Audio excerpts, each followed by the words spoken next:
Okay, welcome to the June 2018 Green Infrastructure, Climate, and Cities series. As you know, those of you who've joined us before, we have a couple of speakers a month, one between 1 and 3, and we record these sessions, so you're able to attend either in person or virtually, or view any of our archive presentations on the CC Run website.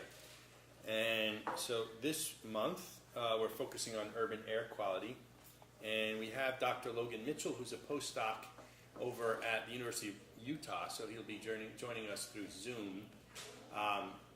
Logan and I met on an airplane going to the city's IPCC conference, and he was talking about his innovative work with sensors in Salt Lake City, and I thought there was real synergy with the focus of this series. So as way of introduction, Dr. Mitchell focuses on processes controlling emissions, transport, and chemistry of both trace greenhouse gases and air pollutants across different timescales, and has been working recently with this 15-year time series of data for Salt Lake City.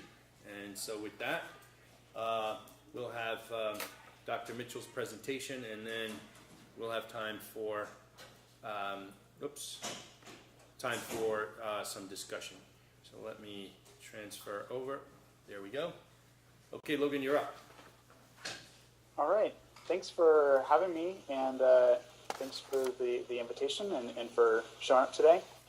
I'm going to be talking about our projects that are measuring air pollutants and greenhouse gases in the Salt Lake Valley, which is where I'm located currently.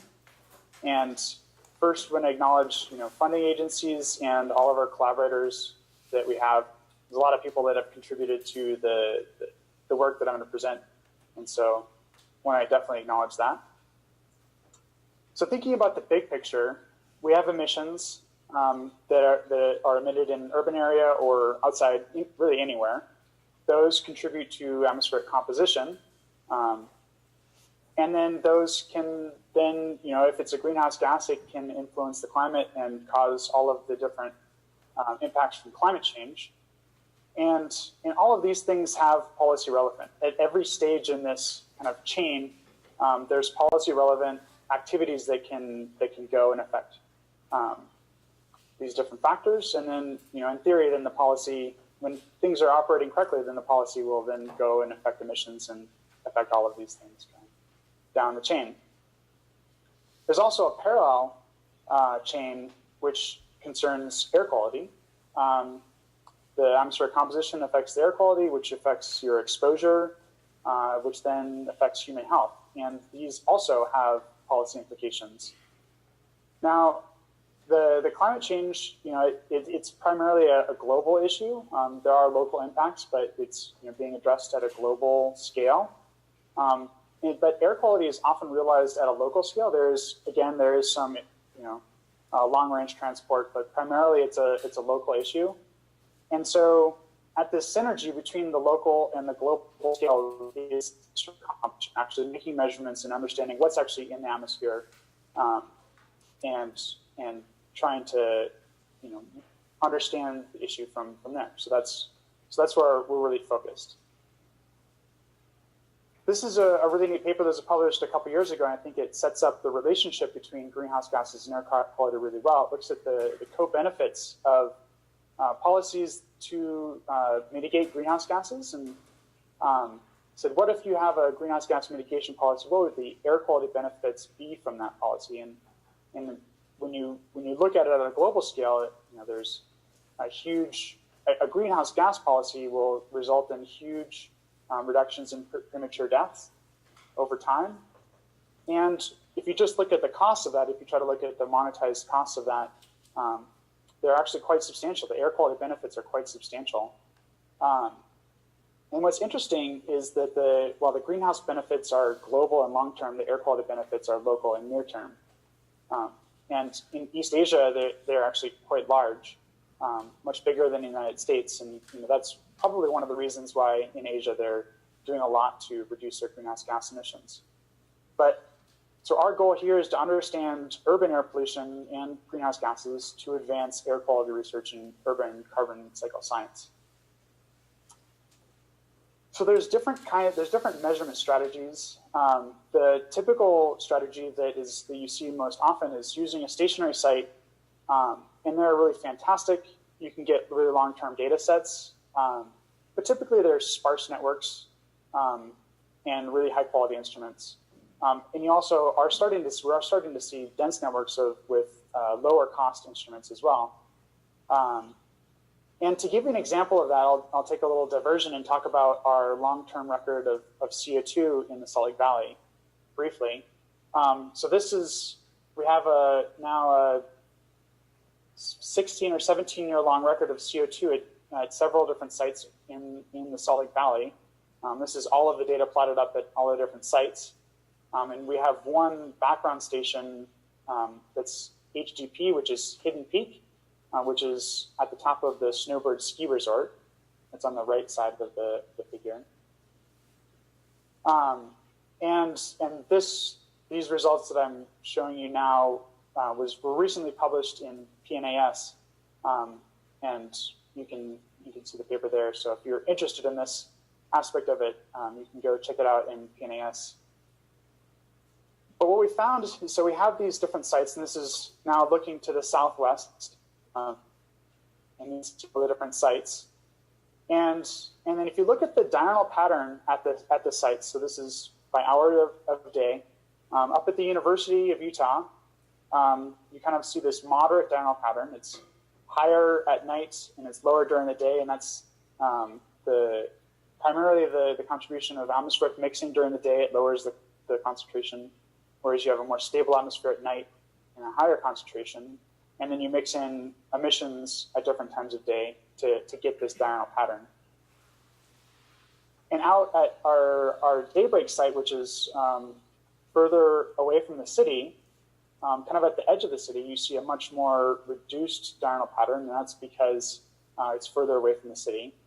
And then in the urban core, you see a much more pronounced diurnal cycle.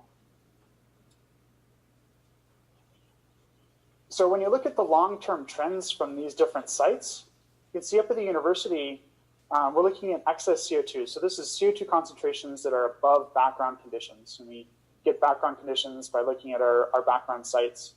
And so this is really the urban enhancement, and this is proportional to emissions at that site. So at the university, they've been relatively flat over time, actually. And also along the urban core at these other three sites, the emissions have been, excess CO2 analogous to emissions have been relatively flat. What's interesting is out by this site at the edge of the city, you're seeing increasing concentrations. Now, in some ways, it's not very surprising because I guess this sets up a surprising and a not surprising result. The not surprising result is these increasing concentrations down in the southwest part of the valley. That's where a lot of the suburban development has been occurring. And so it's actually where you would expect CO2 concentrations to be increasing. And so it's maybe not surprising, but it's the first time it's been measured like this anywhere in the world. So that's kind of cool. It's a cool result. What is surprising is in urban core, these flat concentrations, over time, it's indicating that emissions haven't really been changing. So to look at this in a different way, we looked at the population among all of these sites, and this is the footprint weighted population. So the atmospheric footprint is the spatial extent that the site is seeing. It's the emission area that the sites are seeing. And when you weight that by population, this is what you get. And you see that all of the sites are seeing relatively consistent population increase. But when you look at the you can look at areas like grid cells that have lower population to begin with, and these are more rural areas. And you can see that this daybreak site has this a much larger population growth in rural areas. You know, it's essentially you're going from an unpopulated land surface to a populated land surface, and that's resulting in this increasing emissions. Whereas in the urban core, even though you have population growth, that population growth is associated with essentially not changing emissions. So imagine you're taking down an old house that's maybe inefficient and you're replacing it with a apartment building has greater efficiency per capita. And so that's what we think is going on. So that's kind of a little aside about the paper and those results. And that's some really powerful results you can get from using stationary sites. The other type of strategy that you can use is you can do a mobile campaign with vehicles. And it's a really versatile tool. You can look at spatial patterns across cities or wherever you want. You can drive anywhere there was a road. But it requires a driver and extensive data analysis. And so it's a really expensive way to get spatial data. And then what I'm going to spend the rest of the time talking about is this new system that we have set up, which is measuring atmospheric constituents, leveraging the public transit that already exists. And in Salt Lake City, it's called the TRAX, is the light rail system. And the TRAX trains, they're all above ground. They travel across the valley every day. The regular schedule goes from about 5 a.m. to midnight. And it's really low operationally, has really low operational cost because we just have the instruments on top of the train, so we don't have to monitor them as they're driving the drive around. And the TRAX trains, in addition, the TRAX network is really interesting because it goes on and off roadways. And also, it's important to note that the train itself has, it's electric, and so there's no in situ emissions from the train itself. These results were actually just published this past week in Atmospheric Environment. So if you are interested, you can go check it out. And so basically, the rest of this presentation is about this paper that we just got published. So it's really exciting. So the way our experimental setup, the way we had it set up is Siemens, the company that manufactures the trains, they have these metal boxes on top of the train, and they had an extra one, so that they gave us one that we packed all of our instruments inside. Currently, we're measuring CO2, methane, ozone, and PM2.5. And we had an NO2 analyzer for about 1 year that was on loan. And the inlets for the train are about 4 meters above the ground. It's been going for 3.5 years. And we had 2 trains for a while. And all of the data that we collect is downloaded every 5 minutes, and we post it to the website. So anyone in the Salt Lake Valley can go to these websites and look at real-time air quality.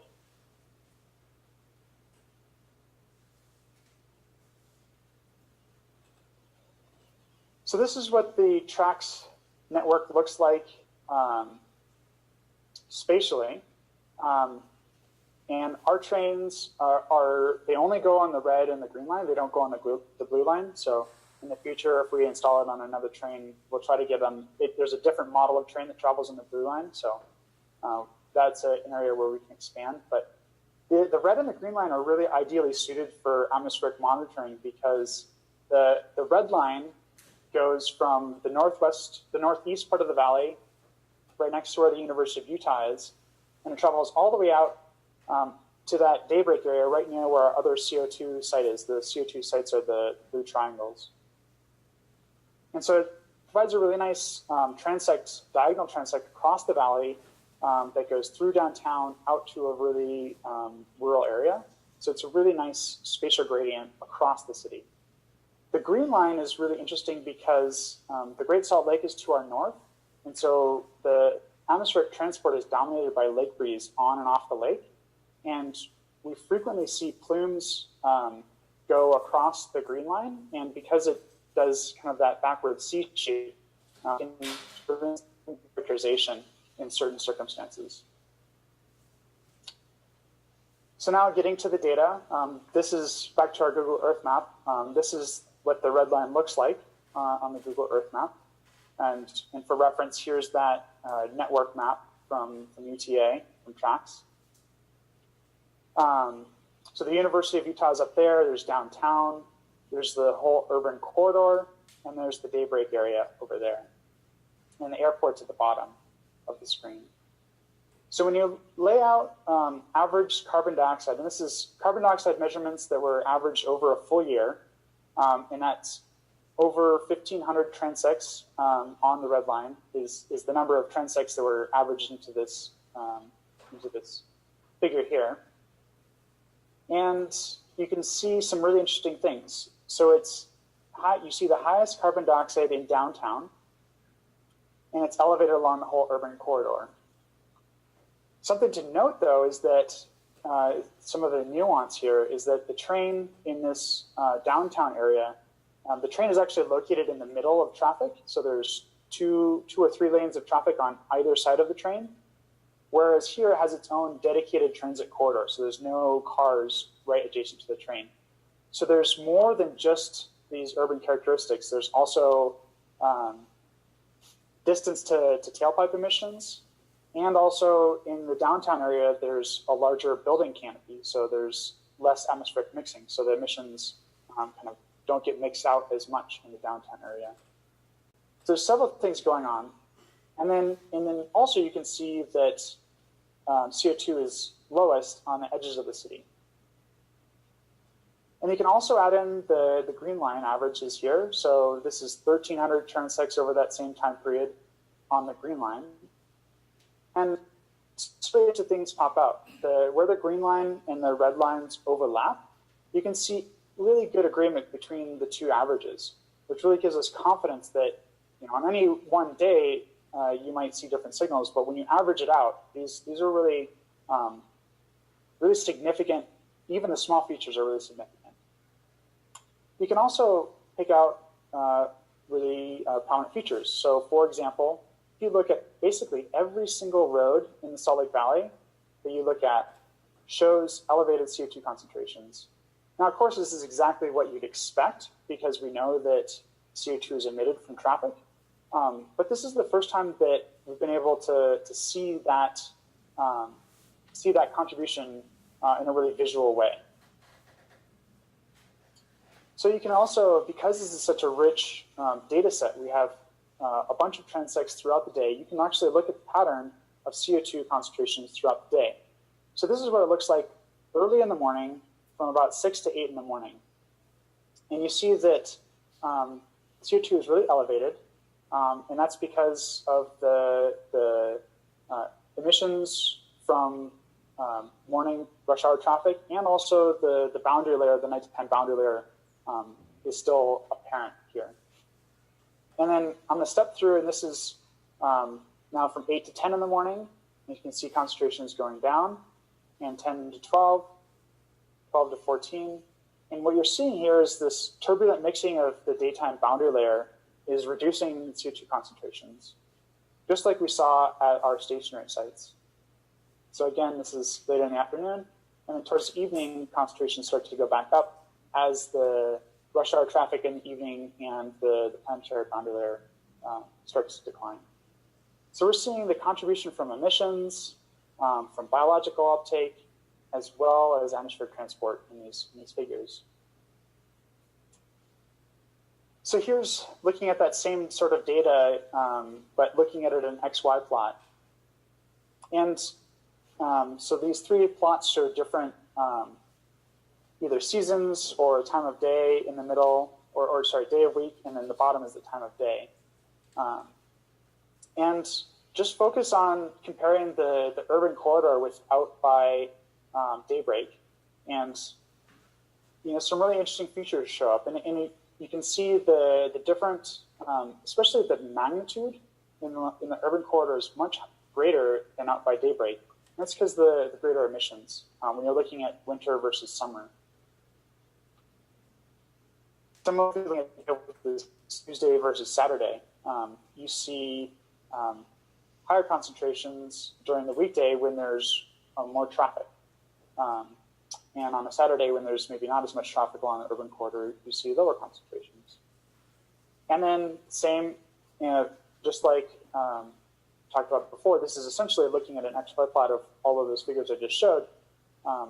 Lower concentrations in the middle of the day due to the mixing, and higher concentrations at night.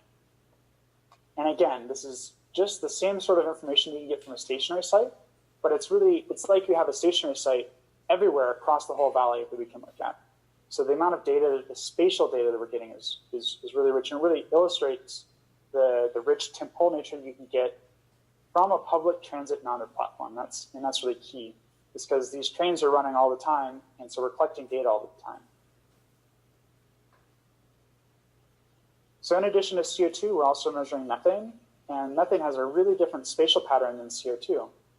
It's really dominated by these isolated plumes of higher methane concentrations. And it turns out that these plumes are adjacent to commercial and industrial sources. So there's a landfill out here in the southern part of the valley, out near Daybreak, and landfills are a known methane emitter. There's also a natural gas-fired brick factory out there, which is right next to that second plume. And then we also have a couple of natural gas-fired power plants. And so, right next to where these plumes are. And this one that's kind of in the middle of the screen, if you look at it on Google Earth, you can see that the power plant, these are the actual turbines from the power plant. It's literally right next to the train. So we're getting this really nice case where we can just, every time the train's going by, we can look at that plume, and eventually as we're working through this data, we're going to be doing Gaussian plume modeling to figure out what the emissions are from day to day and see how they change. Again, looking in the methane story, there's another really interesting thing, is that this plume out here by the landfill and the brick factory, you pretty much see it throughout the day. So again, all of these lines are different times of day, averaged by 4-hour blocks. And so this plume down in the southwest part of the valley is there regardless of what time of day you look. Similarly with this power plant here, it's there in basically all hours of the day. But there's this little plume here that's really interesting because you don't see it during all hours of the day. And really, when you see it the most is during the working hours. So from 8 to about 4 in the afternoon, 8 in the morning to about 4 in the afternoon. And so what our hypothesis is that this source here is most likely related to some kind of commercial activity going on that's associated with working hours. We actually don't know exactly what it is yet, but it's something that we're still trying to figure out.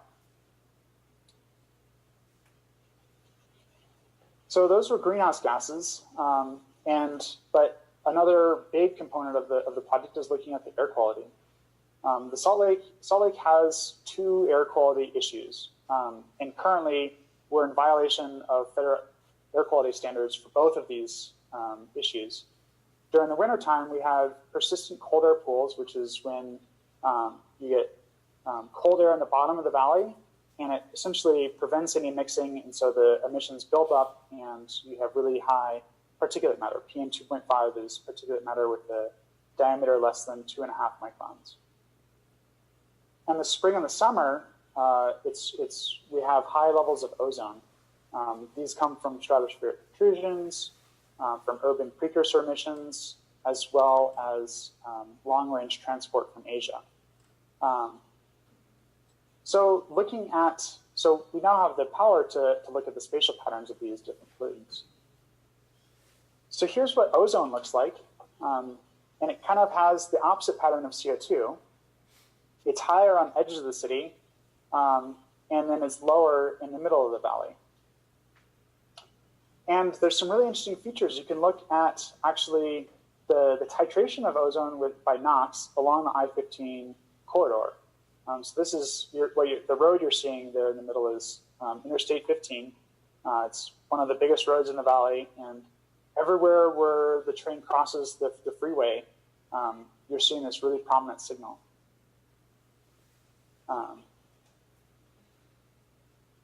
So we can do a similar sort of a thing where we can look at the pattern of ozone throughout the day. This is early in the morning, and ozone is lower. And then throughout the day, ozone goes up. And this is the photochemistry and atmospheric mixing that's going on. And then after the sun goes down, you're starting to get titration of ozone with NOx. And that happens more prominently in the center of the valley. whereas on the edges of the valley, there's not as much NOx emissions.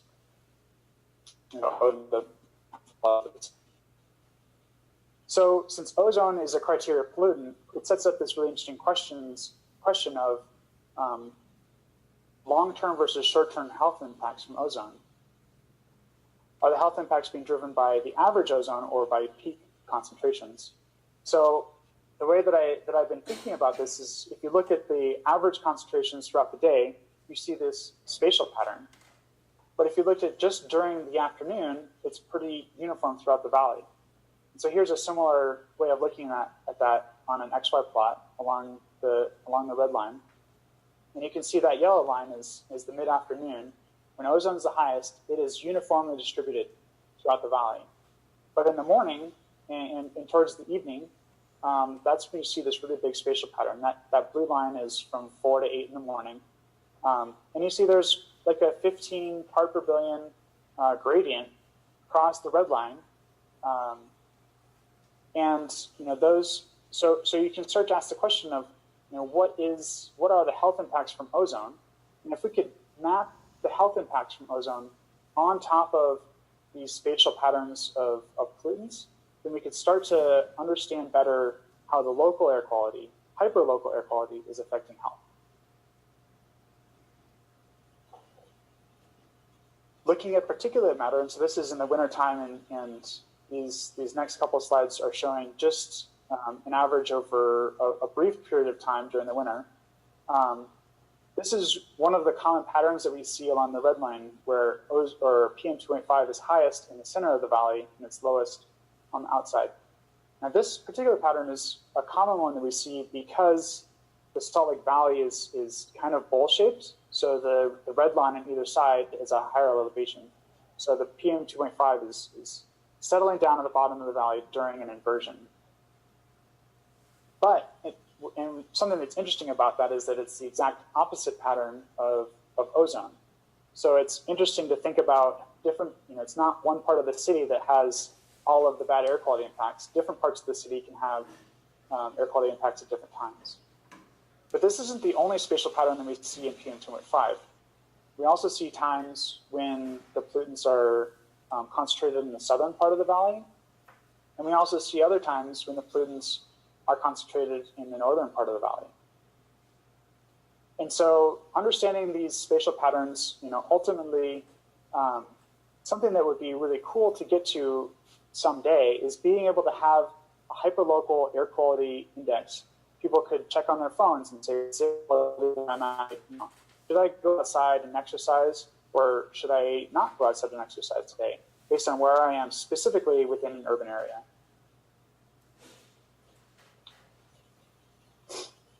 So NOx is really interesting because it ties a lot of these things together, a lot of these species together. And NOx is, when I say NOx, NOx is the combination of NO and NO2. So combustion of fossil fuels emits NO and carbon dioxide. And then once in the atmosphere, NO reacts pretty quickly with ozone to form NO2. And then NO2 in and of itself is also a criteria pollutant, and it has its own list of adverse health impacts, long list of adverse health impacts. So it's interesting to look at in and of itself. But then it goes through all of this chemistry that I've skipped over, combines, after combining photochemically with ozone, it produces oxidants, and it eventually will get to ammonium nitrate. The nitrogen in the ammonium nitrate comes from the NOx. And other studies have looked at this and estimated that about 70% of the PM2.5 mass that we have during our winter time inversions is actually coming from this NOx source. And so, and it goes through all this chemistry to get there, but ultimately NOx is a really important contributor to the particulate matter along the Wasatch Front. So NOx is a really important species to understand for both the summer and the wintertime air quality. So So as I mentioned, we had an NO2 analyzer for about a year, and this is the average concentrations that you see across the city over that year. And this is going to start to sound a little bit like a broken record, but it's elevated along the urban corridor, and it's lower along the edges of the city. Very similar to CO2. And it turns out that because NO2 and CO2 are related through the fossil fuel combustion, CO2 and NO are emitted and then it gets oxidized. If you look at the correlation between NO2 and CO2, which are the top and the middle plots here on the right, there's a really good correlation between the two of them, R value of 0.83. And then, as I also mentioned, NO2 and ozone are related through atmospheric photochemistry, and the relationship between them is even stronger. So ozone is shown in the bottom figure, and the R value between NO2 and ozone is negative 0.96. It's a really strong relationship there. And when you put all these figures together and you kind of show them and look at them all at the same time, it really illustrates the complex signature that fossil fuel combustion has on urban atmospheric composition and air quality. Essentially, all of this is coming from combustion, from traffic, from industrial and commercial sources, and area sources such as homes that have hot water heaters or furnaces. All of those things are combining to really give these patterns. Something that was really interesting that popped out of this is there's one spot where NO2 and CO2 don't follow each other very well, and that's kind of in the center of the valley. And to look at that closer, we calculated the ratio of NO2 to CO2. And we actually did the excess ratio, so we subtracted a background estimate and then just divided one by the other to get this excess ratio. And looking at this ratio, it's easier to see that one spot in the center of the valley where NO2 is much higher than CO2. And so we zoomed in on that and wanted to look at that in greater detail. So this is looking at all those species in an XY plot, just to kind of orient you to this way of looking at it. And it's the same data that I just showed. In the top, you see ozone, and then next you see NO2, and then CO2, and then there's the ratio on the bottom. Now the green shading that you see is the spot is the location where the green and the red lines overlap each other. And so if you really squint, you can look at all of the small scale features, especially you can see it in CO2 in the middle of that green area. There's some features that really show up in the same spot on both the green and the red lines. And then the yellow shaded regions are spots of interest that we highlighted in the paper. This first shaded region A is where it goes through downtown, and I won't focus on that one right now. But B and C are two spots where the train crosses the I-15 freeway. And then D is this area that we're going to look at in a little bit more detail. And so something that I want you to kind of put in the back of your mind, and we'll get back to it in a couple of slides, is in this B and C area where in both spots where it crosses I-15, there's about a 3 part per billion bump of NO2. And then the next couple of slides, we're going to zoom in on this big feature where there's the highest concentration of NO2, and it's where this ratio is, where we see this really big deviation in the ratio. So this is a blow up of just that area. So there's NO2, and then when you superimpose CO2 on, or look at CO2 in the same spot, you can see that where the train crosses the freeway, which is on the right, you can see the I-15 placard. You can see that there's a bump in, actually I should back up. So the NO2, the large NO2 feature actually has 2 bumps on it, 2 smaller bumps. And the one on the right, you see, is co-located with this feature in CO2. And when you look at the ratio is centered on the left bump. And so you don't see any feature in the ratio in the freeway because there's a proportional increase in both NO2 and CO2. So when you're just looking at the ratio, it doesn't show up at all because of this proportional increase. So what's going on at that feature? Oh, and sorry, here's all of the species together once again. You can see how they're all lining up. It's really interesting to have ozone on here, and as I mentioned before, there's a really strong anti-correlation between ozone and NO2. And so the ozone, because it's measured with a separate instrument, it really gives us confidence in this NO2 peak that we're seeing. And you also see that double feature in the ozone, the double peak in the ozone. So what's going on here? This large plume is centered on,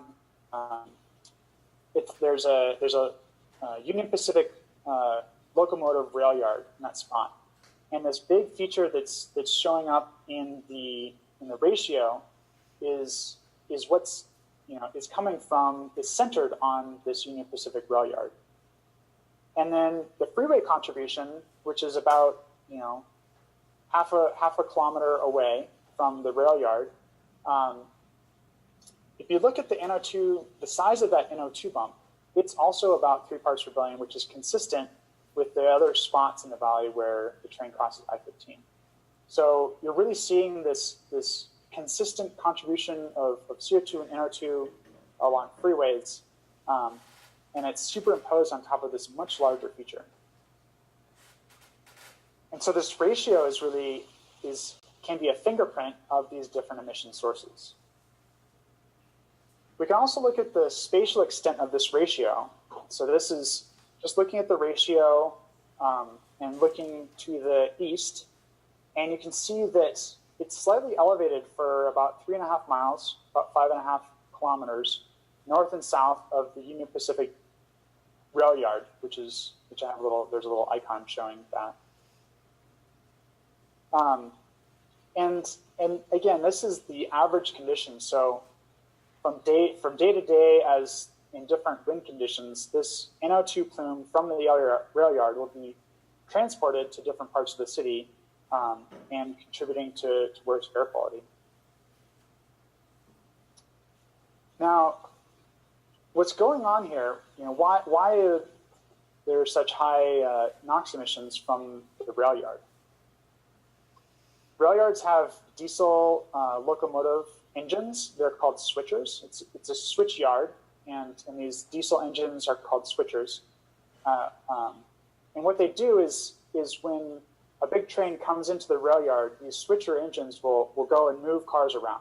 So maybe you only need 10 cars off of a big long train to stop in Salt Lake. So the switcher would go and get those 10 cars and move them around. So they perform a really vital function in terms of rail traffic and transport of goods, which is a really important societal function.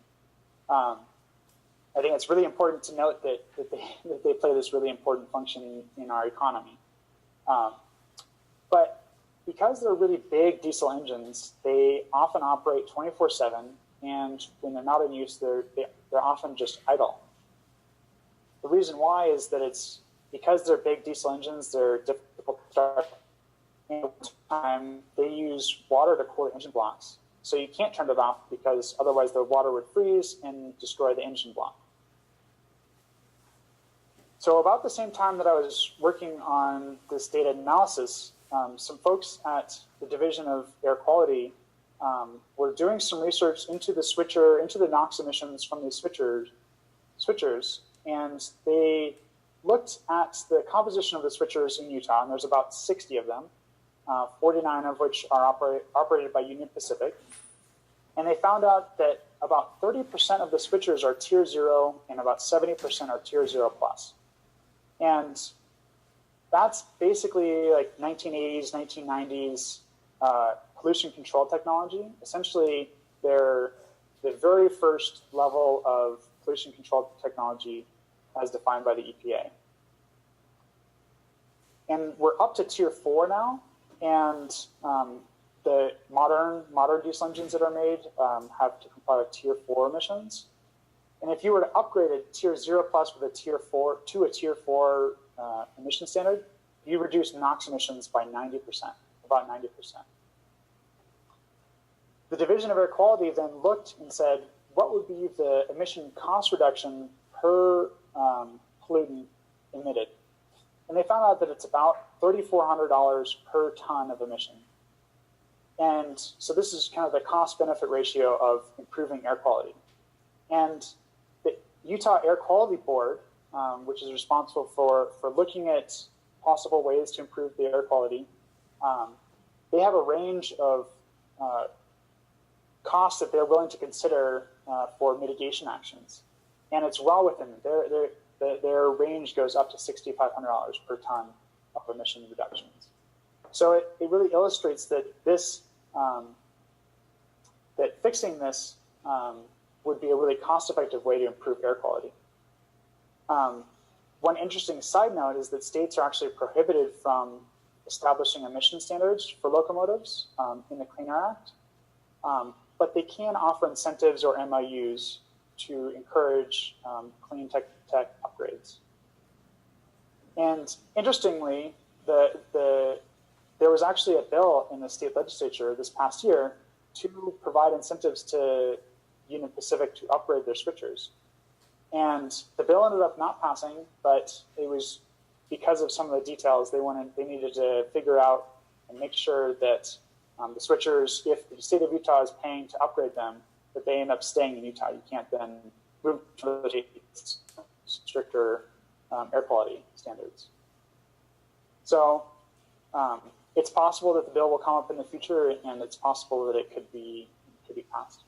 But the thing that I want to focus on, that we're focused on, is our measurements using this light rail system can be used to demonstrate the improvements in air quality after the upgrades are made. So we have a really nice data set showing the before case, and then after the upgrades are made, we'll be able to show the air quality improvements.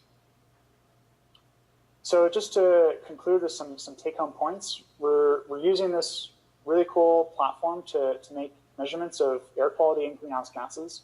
And all of these measurements together help us understand how the emissions and atmospheric transport and atmospheric chemistry combine to give us the exposure we see and the concentration that we see across the city, across an urban area. And in the future, there's a ton we need to do with this. We're just starting to analyze the data. We're just starting to scratch the surface of what's possible. There's all sorts of atmospheric modeling applications, looking at the contribution from mobile and stationary monitoring sites versus having both combined to evaluate an atmospheric model. We can evaluate emission inventories, and hopefully that'll lead to a better understanding of atmospheric chemistry and air quality exposure for health applications. We're looking at expanding to measure more species. The NO2 analyzer we only had for a year, so we're looking to replace that, and also adding NO to be able to look at the full NOx budget. Also black carbon, and investigating these patterns, the atmospheric chemistry between day and night time. And then, eventually this is going to get to looking at the relationship between across the city of pollutants and health, and also looking at, eventually looking at the co-benefits. What are the co-benefits of greenhouse gas mitigation and pollutant mitigation policies? And, it's going to be really interesting going forward, especially as electric cars are deployed more across the city. These spatial patterns are going to change quite dramatically, I would expect. And then lastly, we can expand this to other cities, integrating more low-cost sensors, deploying them on buses, potentially electric buses. There's lots of monitoring system. So with that, I'd like to thank you for your attention and acknowledge the tracks who have been fantastic at hosting our instruments and really been a fantastic collaborator, and some of the funding that we've gotten to do that work. And I'm happy to answer any questions. Thanks.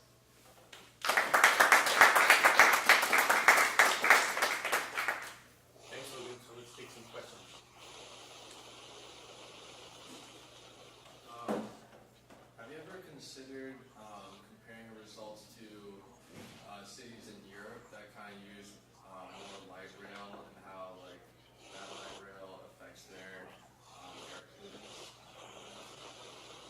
Yeah.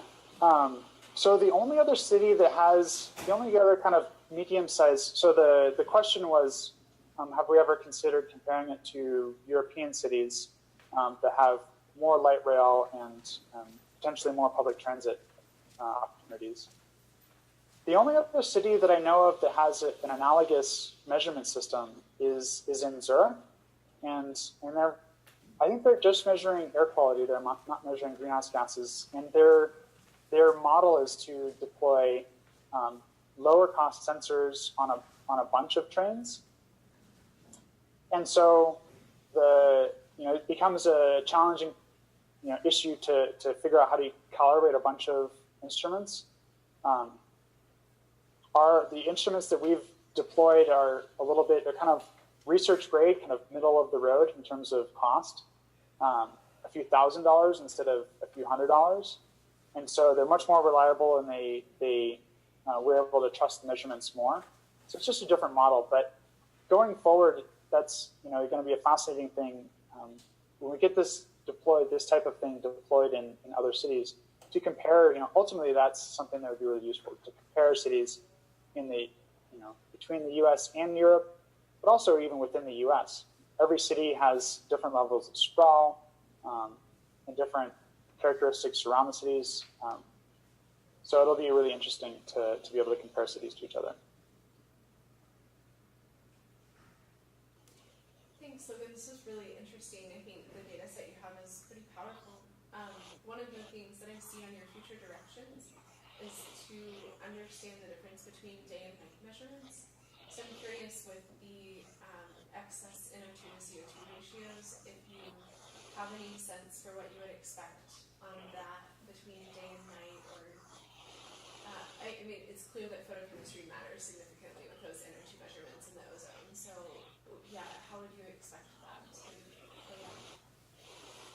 Yeah, it's tricky. We haven't looked at it in enough detail yet, and I think it would be really useful to have the NO measurements as well, to be able to understand the photochemistry in better detail when you don't have the sun. So that's, I don't have a great sense of what that would be. Okay. So. Another question, I'm curious, you have talked about measuring the pollutants. To what where did the evaluation of measuring the meteorological parameters come in as you deploy the instrument suite, and to what extent might you think it useful in the future to have wind speed and direction as well?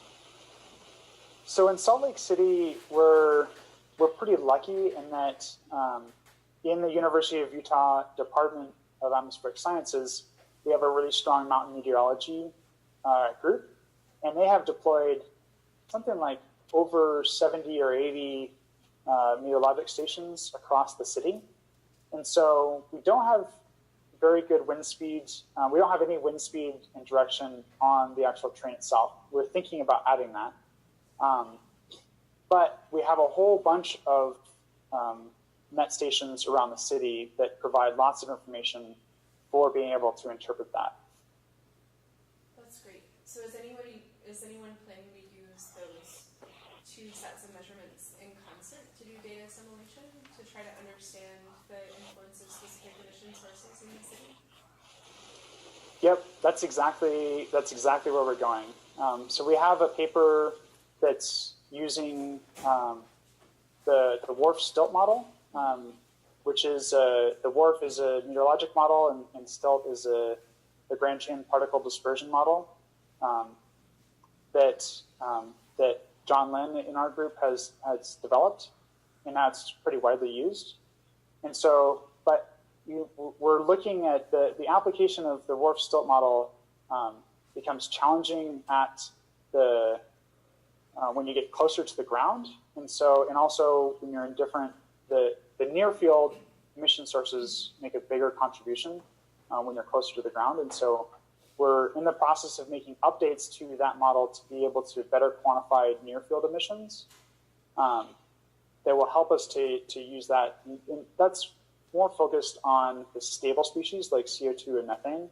But in the future, we're thinking about applications of using MorphChem or something like that to be able to look at the more reactive species. Great, thanks so much.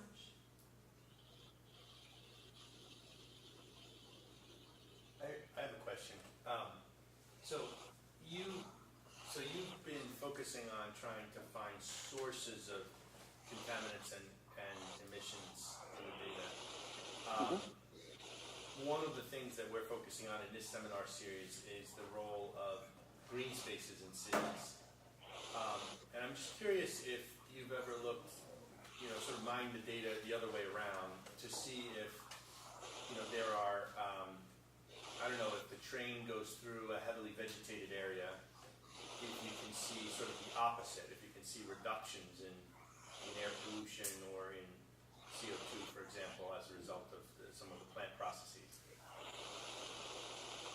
The train does go through several spots that aren't as developed, and that is also another area that we haven't looked into in great depth yet, but would be fantastic.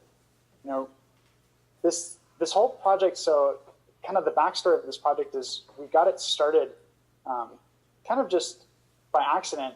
It was when I started my postdoc here, and the idea had been around for a long time to, we should put some instruments on a train. And so when I started my postdoc, I was like, well, let me just shoot an email off to some people at UTA tracks and see if they'd let us do it. And they said yes. And so we just put some instruments out there that we had that hadn't been deployed.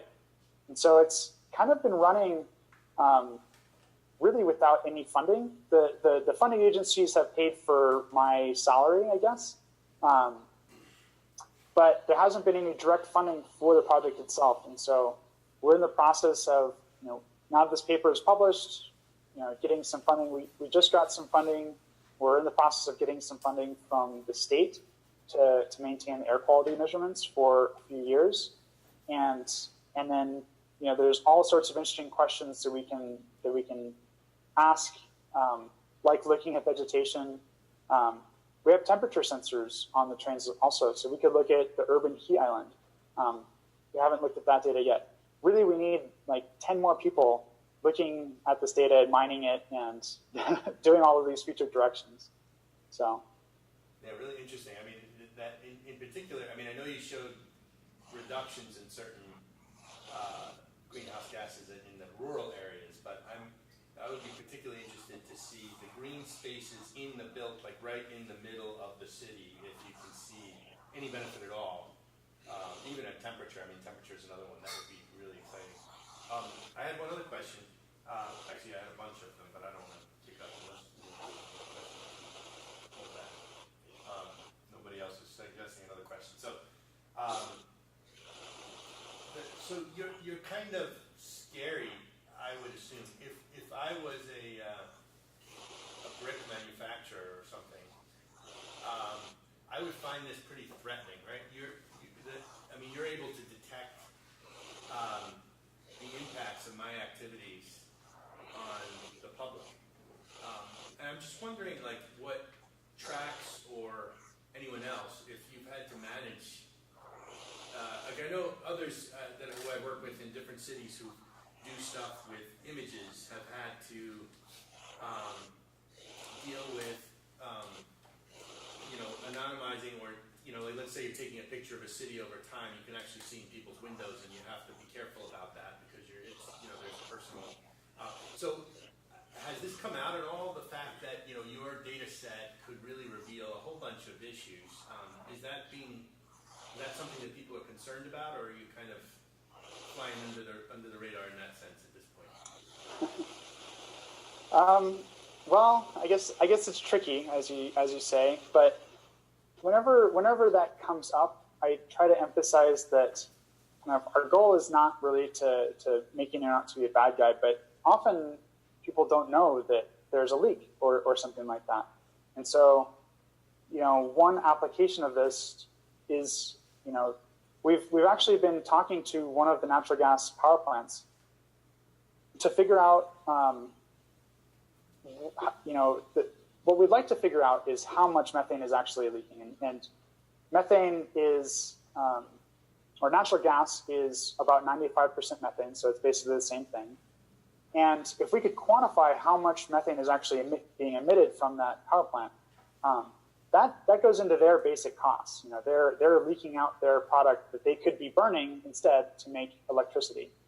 And so if you frame it in terms of cost benefit and where does it benefit them, we've had a lot of success talking to people, speaking to people like that, as well as understanding, what are the other impacts. So I think one of the powers of this is that we're able to see these spatial patterns, and we're starting to understand them. And then going forward, we can actually, maybe there's incentives. Maybe there's an incentive that, somebody that could be given to the brick factory so they could upgrade their turbine to something that's more efficient. Or maybe they just, maybe it's a valve they need to tighten that will reduce their leakage rates. So, our goal here is really to increase understanding so that we can then give policymakers accurate data so that they can understand the actual impacts.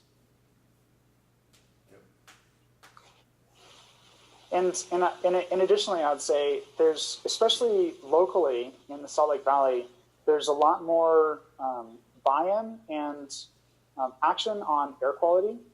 And because it impacts the people in this area, and there's direct health impacts. And also you can see it, especially during the wintertime, you can see the inversion, you can see the elevated PM 2.5. It kind of makes the sky a little bit yellow. It smells gross when it's really bad. And so there's a lot of action on air quality, and Salt Lake County itself is in violation of ambient air quality standards for both PM 2.5 and for ozone. And currently there's the way it works when you're in violation, the state has to come up with a state implementation plan to essentially pass mitigation policies such that it will reduce emissions and come back into compliance with air quality standards. So that process is actually going on right now. And we've gotten feedback from the Division of Air Quality and from lots of stakeholders that this data is really helpful for them to see, where are the problem issues and what tools, what policy levers do we have that can actually help address this problem and facilitate the state implementation plan, to ultimately do things that are cost effective to actually address the policy. I mean, if you spend millions of dollars reducing some emissions and actually doesn't improve air quality, then people get angry about that. And so if our data can point to more cost-effective mitigation policies, then that can really help. Yep. Do we have any online questions? So last question from me. So you said that this is pretty low cost. So let's say that there was a willing light rail in another city. What would be the ballpark, the cost to replicate your setup in another city on one train, for example? So the ballpark estimate costs that we've been kind of thinking about for just measuring air pollutants with similar instruments that we've been using, it's around $100K. So, and if you think, in the grand scheme of things, it's actually not that much, and that would pay for, the equipment to set it up and technician time to go down and check on the instruments, every month. And what our kind of arrangement is with UTA tracks is they just deploy the train just like it's any other train, and so it's driving around the city, and we usually don't ask them to put it on one line or the other. They just deploy it whenever it's out. It's just collecting measurements, and so I would say it's about in the range of 100K. And then as you add other species, it's really the cost of the instrument and any expendables that go on top of that. But, it's, in the grand scheme of things, it seems relatively inexpensive. Yeah, that's true. 100K, you could get one train outfitted Yeah. with just about what you have. That's really interesting to know. Oh, we have another question. Yeah, so sort of piggybacking off of that, do you think that this has any applicability to maybe like high-speed inner-city rail, like on the Northeast corridor between Washington and Boston, or is this really only more suited for light rail? So the challenge with that, it depends on what the fuel used by the engine is. Along the Wasatch Front, we also have a high-speed rail, but it uses a diesel engine. And, trains push and pull. So if you could figure out a way to only make measurements when you're essentially upwind of the engine, I think it would be completely possible. It's doing that, I think, is more of an engineering challenge than an actual scientific challenge. I think it would be completely applicable. And another thing that I didn't mention, but another application of this could be comparing these measurements to satellite-based measurements. The footprint of the tracks network is like 10 kilometers east-west and 15 kilometers north-south. And so we can really start to look at satellite measurements, column measurements of all of these species, and compare them to ground-based measurements across the city.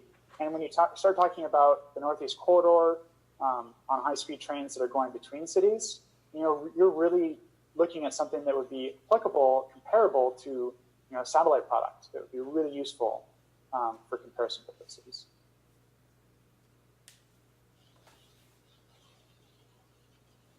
Hey, anything else? All right, well, Logan, thank you very much. This was great. I really appreciate your taking the time to do this. Thank you all. It's great talking with you. Yeah, we'll be in touch. All right.